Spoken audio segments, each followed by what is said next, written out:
안녕하십니까. 처세전문 변호사 고성추입니다. 오늘의 주제는 잠 못 이루는 밤이 무섭다. 제 동기만 해도 1년 이상 불면증에 시달리고 있다고 합니다. 의외로 밤마다 잠을 이루지 못하는 분들이 많습니다. 저도 나이가 들어가면서 느끼는 게, 잠을 잘 자는 것도 힘이 있어야 잘 자는구나. 힘이 떨어지면 잠을 이루기가 어렵구나. 그래서 노년이 되면은 그렇게 잠이 한 번씩 깨면은 잠을 이루기가 어렵다. 그리고 잠을 빨리 깬다 라는 게 그게 다 나이가 들어간다는 증거구나 라는 생각이 듭니다. 이제 그런 거를 이해가 됩니다. 게다가 나이가 이제 이게 노화가 진행되면서 잠이 그렇게 쉽게 자지도 못하고 또 깊이 자지도 못하고 옅게 자게 되는데, 거기다가 그까지 더하면은 얼마나 잠을 못 자겠느냐. 그러면 잠을 못 자게 되면은 사람이 참 어떻게 보면 서글픈 것 같아요. 서글프다. 이 서글프다 이거예요. 그동안 내 살아온 인생이 가만히 다 이렇게 뒤를 돌아다 보면은 서글플 것 같다. 그래서 이 서글프다 하는 말의 의미를 알아봤어요. 마음이 텅 빈 느낌. 텅 빈 느낌이어가지고, 그래서 마음이 아프대요. 아프다. 이런 느낌이다. 이거 안타깝다. 안타깝고, 딱한 일이 벌어져서, 고통스럽다. 이겁니다. 이거를 보고 이제 서글프다. 근데 이 서글프다에 비슷한 말이, 그럼 이 서글프다의 한자를 한번 찾아보려 했더니 한자가 안 나와요.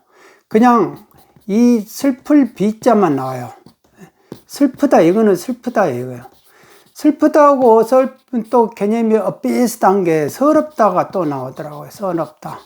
근데 서글프다, 슬프다, 서럽다가 다 뉘앙스가, 한글의 뉘앙스는 다 틀리다라는 겁니다. 슬프다는 이런 식으로 뭔가가 안 좋은 일이 벌어지는 거예요. 안 좋은 일이 벌어졌는데, 슬프다는 그래도 내가 자력으로 이거를 극복할 수 있는 그거에 있는 거를 여지가 있는 게 슬프다고. 이거는 내 이 자력을 아무리 동원해도 안 되는 거예요. 극복이 안 돼. 이거는 극복이 될 수 있는데, 그러니까 이럴 때는 이제 서럽다라고 됩니다. 그러니까 뭐가 샌드위치가 돼가지고 내가 옴짝달싹 할 수가 없는 거야. 아무런 힘이 없고 미약한 존재가 돼버린 거야.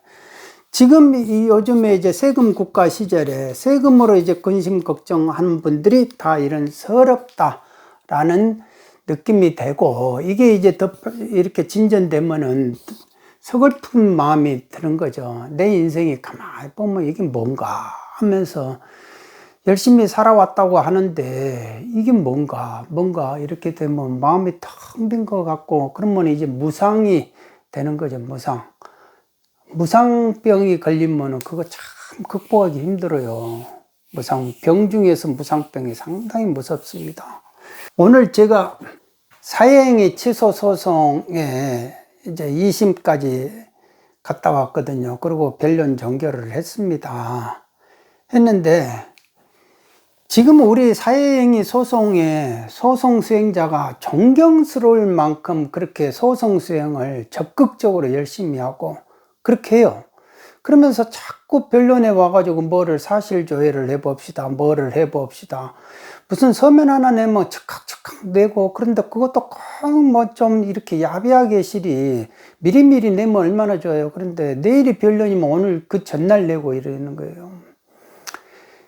야, 참 저렇게까지 세무 공무원으로서 저렇게까지 세금을 찾아 산만리하면서 그렇게 열심히 하는구나. 한편으로는 공무원으로서 존재가 의식을 규정하니까 그 존재감을 인정을 해줘야 되는데, 그렇게까지 과연 할 필요가 있을까라는 그런 생각이 들 정도로 그렇게 하는 거예요. 제가 자꾸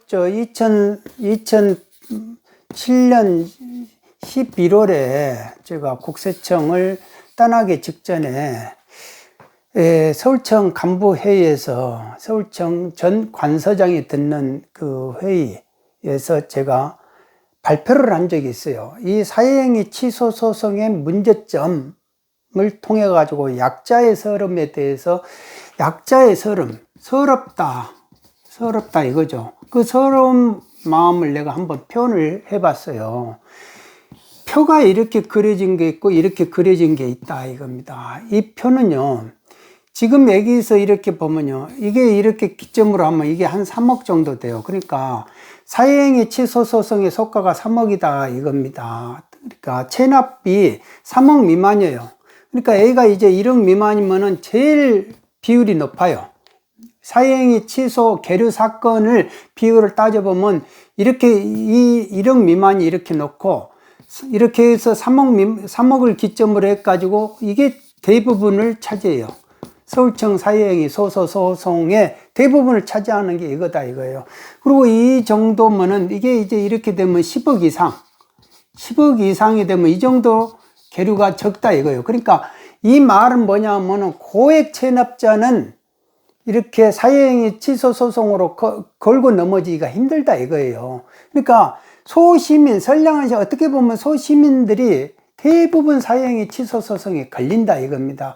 그러니까 거꾸로 생각하면 제가 감사원에서 공적자금 감사할 때 우리나라 이제 돈이 165조가 들어갔다는 거 아니에요. 그 부실 기업이나 부실 금융기관에 그 공적자금이 어디를 갔느냐? 그러면 그 돈이라는 게 하늘로 솟는 것도 아니고 땅으로 꺼지는 것도 아니까 누구 사람의 임마의 포켓 주머니 속으로 들어갔는데 그러면은 그거를 이제 돈을 이렇게 몇천억씩 받아가지고 부실 기업, 부실 경영한 사람들에게 법적인 책임을 물어야 될 거 아닙니까? 그 돈을 어디다 써버렸는지 증발을 해버렸으니까. 그런데 그 사람들을 법적 책임을 사회행위 취소 소송을 해보려고 했더니 안 되더라 이거예요. 왜? 재산이 없어요, 재산이. 재산도요, 6개월 이전에 다 없어지는 거예요. 다. 제로 베이스가 되는 겁니다. 그러니까 의도적으로 의욕을 가지고 범죄를 저지르려고 국가 돈을 빼먹으려 하는 사람들은 애당초 재산이 없는 거예요. 그러니까 그 재산을 찾으려고 아무리 노력해도 흔적이 잘 안 나온다 이거예요. 그리고 뭐 단순하게 감추나요? 한 바퀴 뺑뺑 돌려가지고 자기들 그 금융 시스템이 있고 뭐 금융기관을 만들고 회사를 만들고 뭐 이렇게 하고 회사를 폐업하고 청산하고 다시 또 개인 기업에다 투자하고 이런 복잡한 절차를 거쳐버리니까 잡을 수가 없어요. 국가의 할아버지, 국가 권력의 할아버지가 나와도 그게 잡기가 힘듭니다. 그런데 이 소시민들 이렇게 3억 미만의 사람들은 얼른 아차 하면은 아파트 하나라도 건지려면은 이혼을 해야 된다든지 아니면은 증여를 저에게 증여를 한다든지 이런 단순한 행동을 해요. 그러니까 체납자가 그런 단순한 행동을 하면 100% 걸리죠. 100% 걸리면 이제 그거 가지고 사회행위 취소 소송을 해요. 그러니까 이게를 이렇게 보시면은 이게 계류 건수고요. 이게 계류 건수 비율이에요. 계류 건수 비율이 이렇게 높다 이거 적은 금액들이. 그런데 이거는 승소 원고수 그러니까 국가가 국승하는 국가가 패하는 비율이죠. 국패 비율이 이만큼 낮아요. 진짜 이만큼 낮습니다. 그러니까 거의 다 이겨요. 그러니까 이 사람들은 건드리면 국가가 다 이겨요. 거의 다. 근데 이거는 거의 다 못 이기죠. 국가가 질 확률이 이렇게 높은 거 아니에요. 그러니까 그 악을 척결을 해야 되는데 그 악에다가 뺐으면 장칼을 대지는 못하고 맨날 그걸 가지고 이 장칼을 가지고 그냥 소시민들한테 휘어쳐버리는 거죠. 그러니까 그 장칼에 잘 베는 칼에 탁탁 집단 날아가듯이 착착 쳐지니까 그 재미가 있어가지고 칼 휘두르는 재미에 빠져가지고 칼을 망나니처럼 휘두르는 사람들도 생기죠. 그거에서 어떤 환희심을 느끼면서 나의 세무공무원의 존재감은 처분 유지를 하는 것이다. 세금을 고질했으면 그거를 징수하는 게 내 사명감을 떼어놨다. 뭐 이런 식으로 울분이는 사람도 옛날에 저 있을 때도 있었다니까요. 그러니까 존재가 확실히 의식을 규정을 합니다. 오늘 이 사건도 이렇게 보면요, 이혼을 했어요. 남편하고 이제 아내하고 이렇게 있는데, 남편이 혼인 신고한 이후로부터 날마다 술을 안 먹어본 적이 없대요. 안 먹어본 적이 없는데, 그래도 이 건물이 있기 때문에 임대 수익을 하고 이쪽에서 사업을 하고 이런 식으로 해서 세금을 그 지역에서 꽤나 냈다고 그럽니다. 그런데 이제 결국은 이제 어떻게 됩니까? 술도 먹으면 한도가 있죠. 그러니까 뭔가 쾌락을 추구하게 되면은 그 뒤로부터 불행한 일들이 자꾸 벌어진다 이거예요. 그래도 남편이 마약까지는 손을 안 댔다 이겁니다. 그래서 이 건물이 이제 팔려요. 이 건물이 팔리는데 그러면 결국은 양도세를 내야 되잖아요. 양도세를 내야 되는데,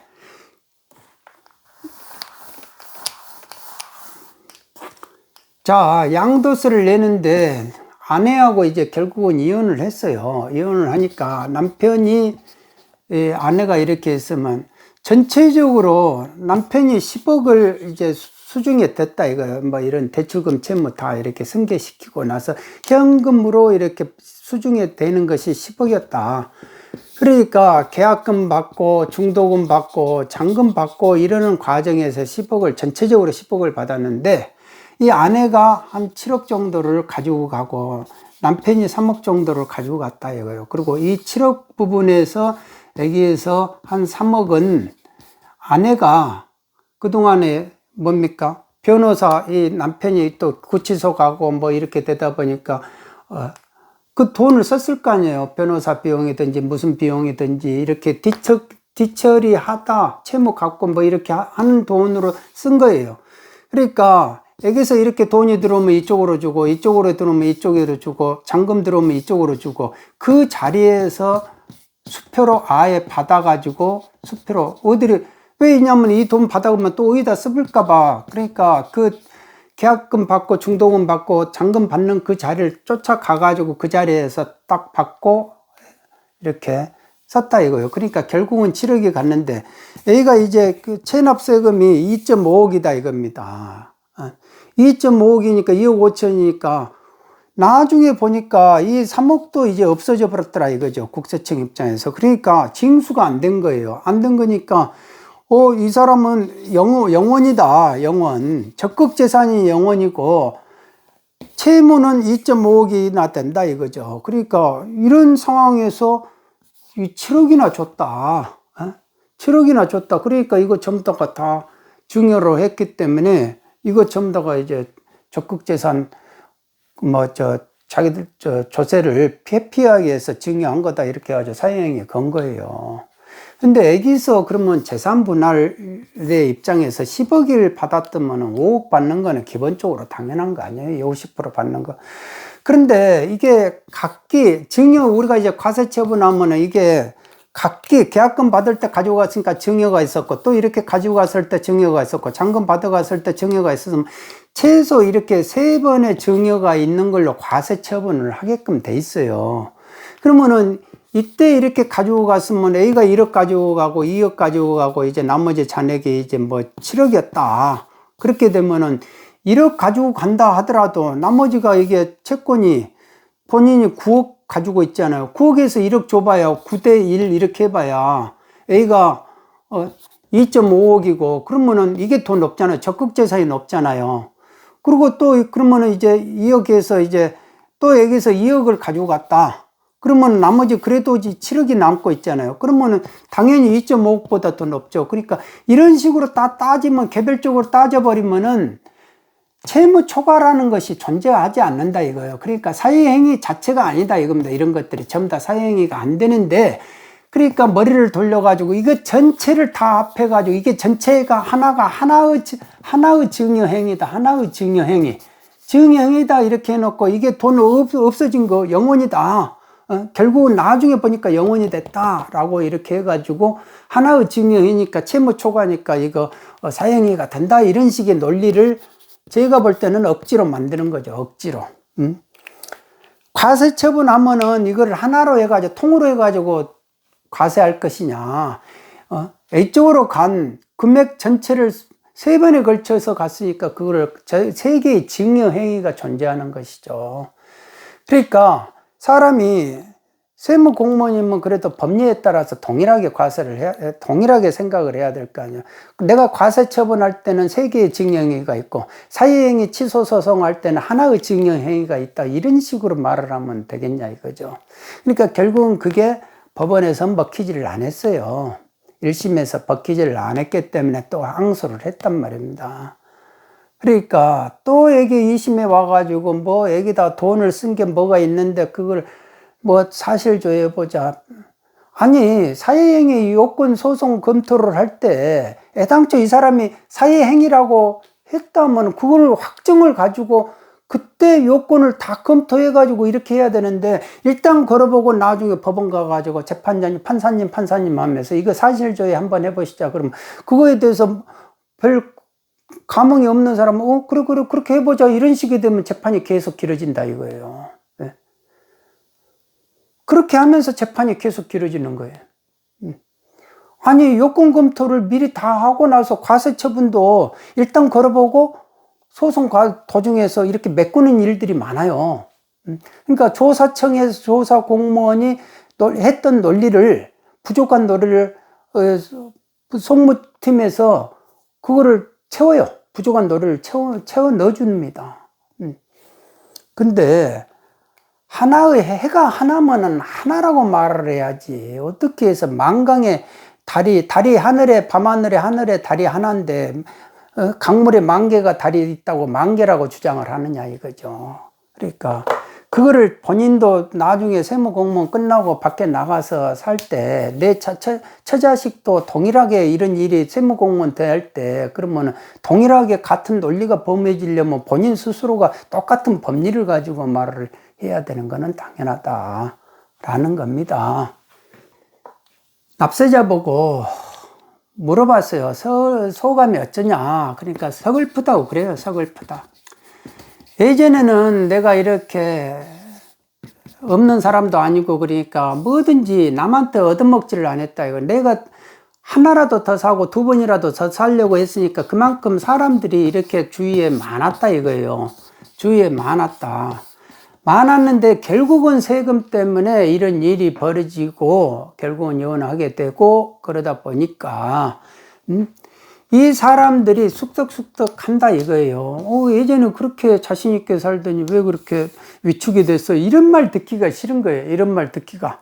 그러니까 그런 사람 한 사람씩 인연을 이렇게 끊다 보니까 이제 이렇게 끊어져 버린 거예요.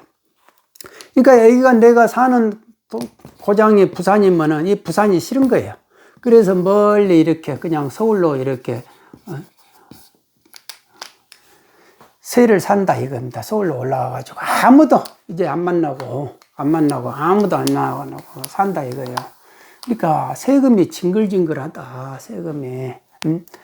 남편이 안 낸 거는 그 사람이 안 냈기 때문에 그 사람한테 뭐라고 비난해도 당연한데 내가 어떻게 뭐를 했다고 빼돌렸다고 막 이렇게 한다는 게, 그리고 1심에서 판결이 그렇게 났으면 이제 거기에서 이렇게 정리를 해줘야 되는데 자꾸 뭐를 이렇게 하나라도 더 이겨보려고 논리를 쓰는데 그것도 그렇게까지 억지를 써가면서 해야 되겠느냐. 물론 이제 소송 수행자야 내 논리가 참이다고 하겠죠. 그런데 당하는 사람 입장에서는 억지라고 느끼죠, 당연히.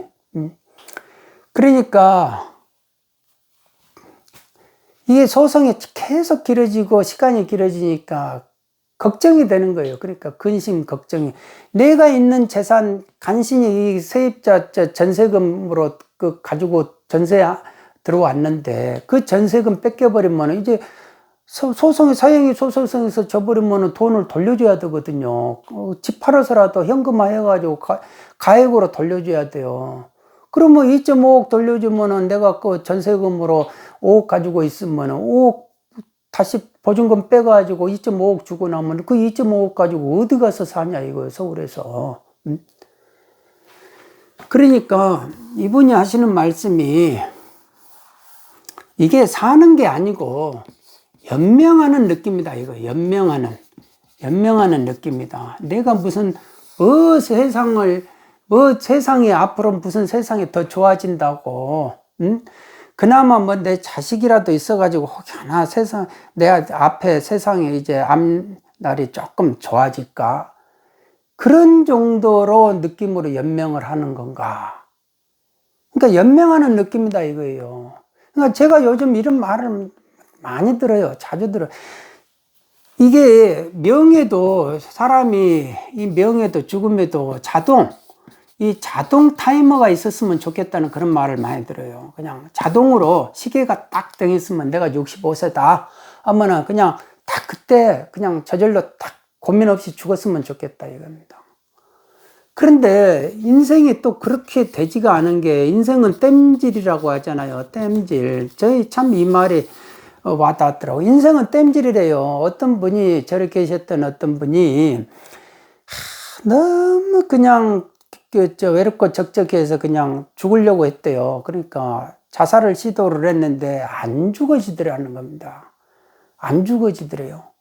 그러면서 이제 그분이 이제 그 과정을 넘기고 이제는 그런 마음은 다 없어졌는데, 그러면서 하시는 말씀이 인생은 땜질이에요 이러더라고요. 그러니까 자기가 땜빵 할 거, 그거를 다 땜빵 안 하면 못 죽어요. 가지를 못해요. 저승도. 그러더라고요. 자기가 겪을 사건은 다 겪을 수밖에 없다 이겁니다. 그리고 만나야 될 사람은 만날 수밖에 없고, 고통당할 거는 당해야 되고, 그렇게 된대요. 근데 인생의 전체가 보면은 인생이 고통이 아닌 것이 없는데, 그러면 다 겪다 보면 고통밖에 없잖아요. 그러니까 견딜 수밖에 없는 거죠. 견디지 못하면 죽는 거니까. 그러니까 돈이 있어도 돈이 내 인생을 해결해 주는 게 아니니까, 내 외로움과 적적함을 해결해 주는 게 아니잖아요. 돈이 있어도 세금을 피해요? 세금 못 피해요. 그러니까 어떻게 합니까? 서러운 거예요. 서럽다. 돈을 그렇게 내가 죽으라고 근면검사하면서 안 쓰고 벌었는데 이게 뭐지? 한 방에 그 세금으로 날아가 버리니까. 그래서 차라리 어설프게 버느니 없는 게 낫다, 이런 말을 하더라 이거요. 없는 게 낫다. 없는 게 낫다. 어설프게 버느니 없는 게 낫다. 어설프게 벌면 왜 그러냐면은 세금 노예로 사느니, 세금만 내게 된다 이거. 세금 노예로 사느니 거지가 되는 게 낫다. 거지가 낫다 이거예요. 왜? 거지는 세금을 안 내. 없으면 거지가 되더라도 세금은 안 내. 그런데 여기는 지원금을 받아. 지원금을 받아. 세금을 안 내면은, 그러니까 세금 없는 섬에서 살고 싶다. 없는 섬에서 살고 싶다 이거예요. 그러니까 내가 30년을 돈을 벌고 사업을 열심히 했더니 결국은 30년 동안 빈둥빈둥 돈 안 벌고 했던 사람이 오히려 지원금 받고 더 낫더라 이거죠. 나는 세금으로 다 뜯기고.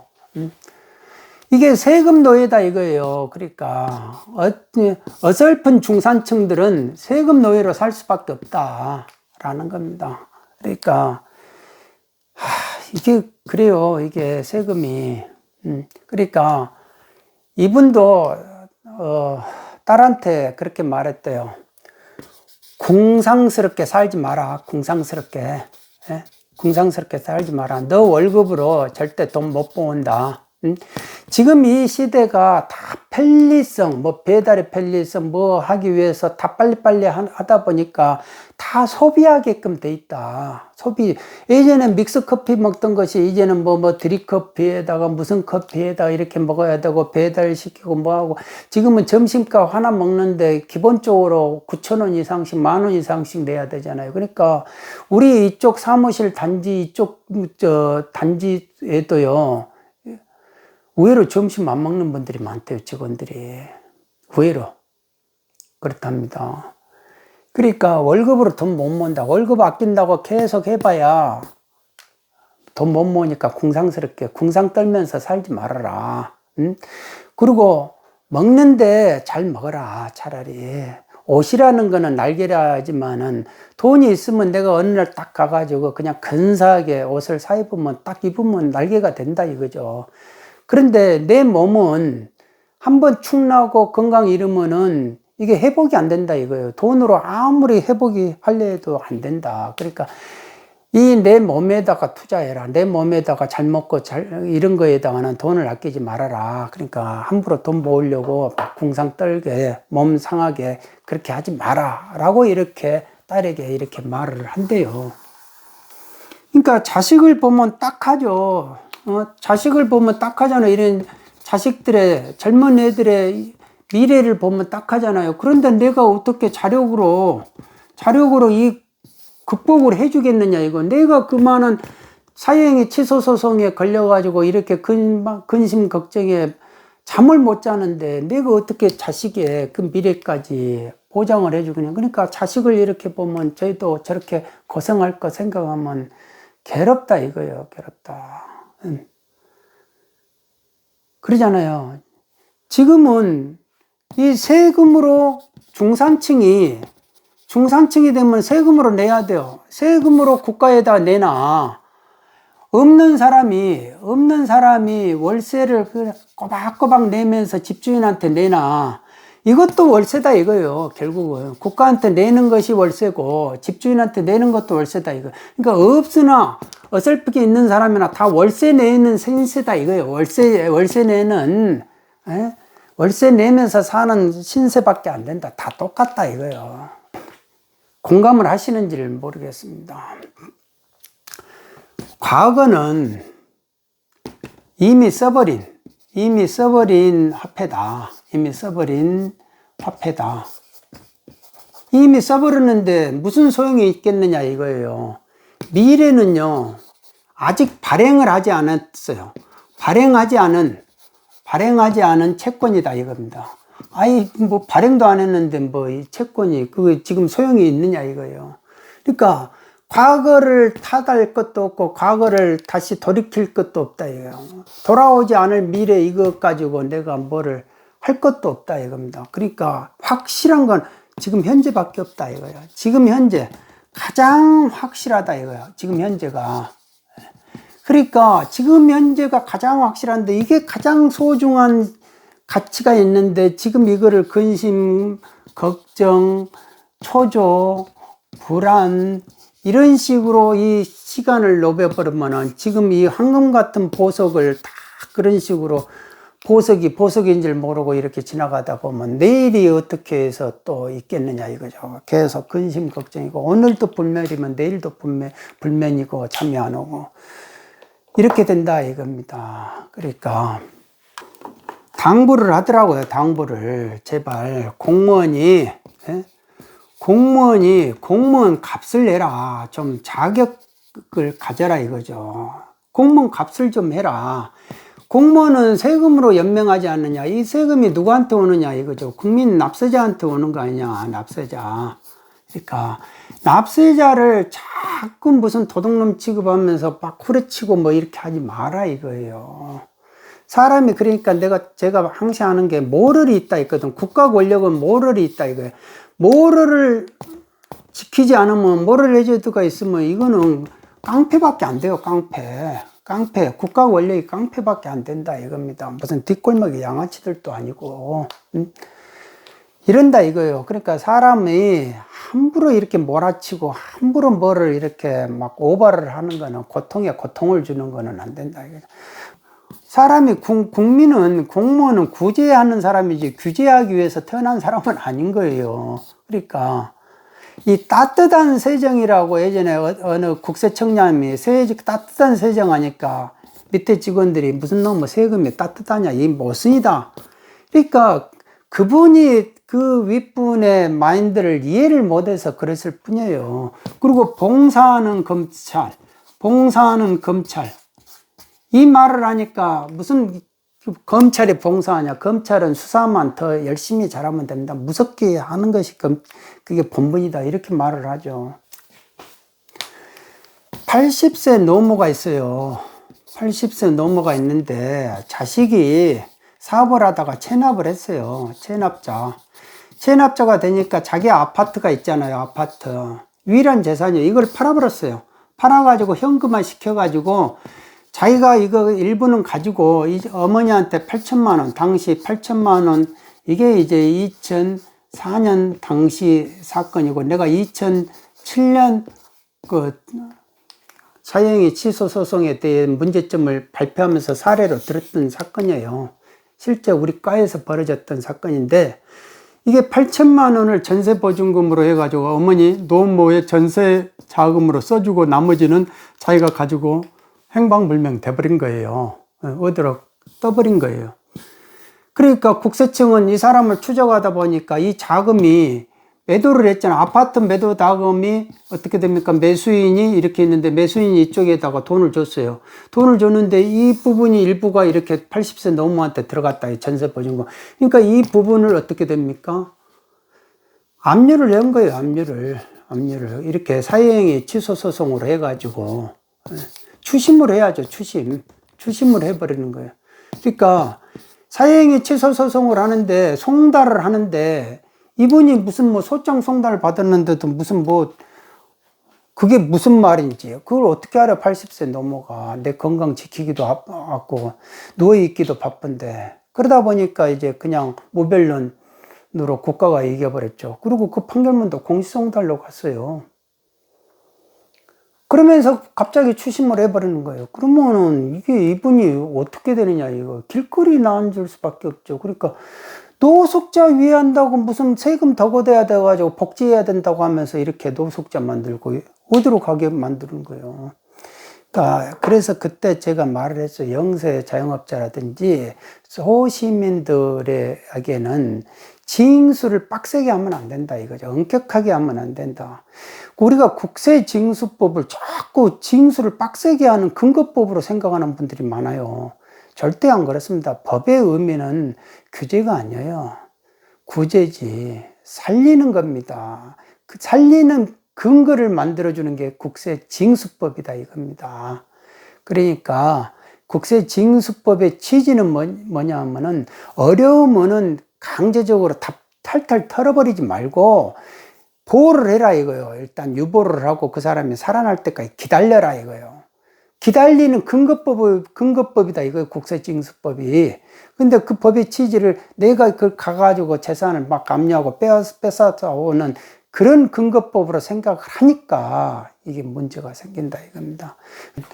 이 규제에서 이 해간납 빼는 거예요. 그러면 구제가 되잖아요. 그러니까 이게 노력 없이는 되지는 않는다. 어느 날 갑자기 요이동 성경 보면은 그냥 갑자기 내가 구제 마인드 생기고 남을 살리는 마인드가 생기고 무슨 뭐 부처님 경전 보면 갑자기 생기고 그런 거 없다라는 겁니다. 겪어야 하고 몸으로 체득할 수밖에, 체득해야만이 간신히 드러나는 것이고, 그게 이제 누가 뺏을래 해도 뺏기지 않는 그야말로 일관된 행동을 할 수 있는 그런 것이다 이거죠. 그게 체득의 개념이고 그런 것 같습니다.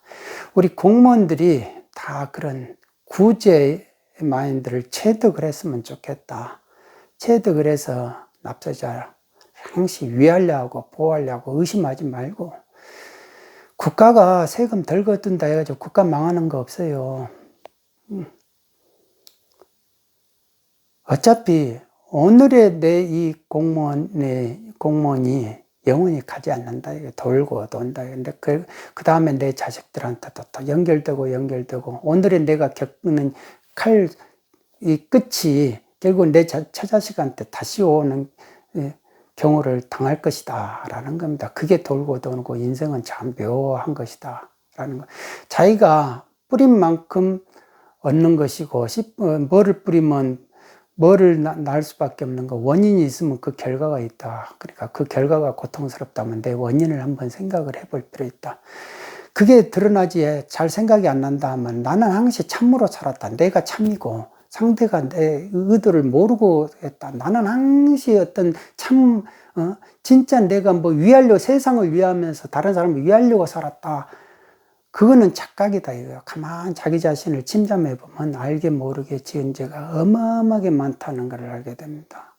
일단 그 정도까지만 알게 되면 자기가 내가 항상 사람을 위하려고 나는 참 그렇게 살았다 그런 생각 절대 못하게 돼 있다라는 겁니다. 그러니까 함부로 정의 말하고 뭐 말하고 위해 준다고 막 하라고 감성 자극하고 막 이런 사람들이 결코 자기 자신을 침잠하고 자기 자신에 대해서 깊이 한번 이렇게 그런 성찰하는 그런 시간을 과연 얼마만큼 가졌는가. 저는 항상 그런 거에서 좀 이렇게 저 자신도 반면교사로 한번 삼아 봅니다.